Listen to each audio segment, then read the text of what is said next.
প্রিয় দর্শক, আজ আপনাদের সামনে তুলে ধরেছি অঞ্জনা নদী বাঁচাও প্রকল্পর র্যালি। অঞ্জনা নদী সংস্কার একটাই দাবি, আমাদের জন্য নয়, আগামী ভবিষ্যতের জন্য ভাবতে গেলে জল এবং নদীনালা খুবই প্রয়োজন। তাই সংস্কারের দাবি নিয়ে অঞ্জনা নদীতে বাতকুল্লা অনামী ক্লাব সহ বাতকুল্লা ব্যবসায়ী সমিতি ও সাধারণ মানুষের পক্ষ থেকে অঞ্জনা নদী সংস্কারের চলছে বাতকুল্লা থেকে কৃষ্ণনগর হেঁটে এক বিশাল র্যালি।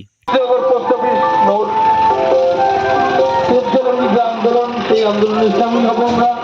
কিছুক্ষণের মধ্যে অঞ্জনা বাঁচাও যে র্যালি বাতকুল্লা থেকে শুরু হয়েছে, বাতকুল্লা অনামী ক্লাবের নেতৃত্ব এবং বিভিন্ন ক্লাব যারা এই র্যালিতে অংশগ্রহণ করেছে, আমাদের সবাইকে অনুরোধ করছি, তোমরা এই প্রচারের গাড়ি বা পুলিশের গাড়ি করে ওভারটেক করার চেষ্টা করবে না।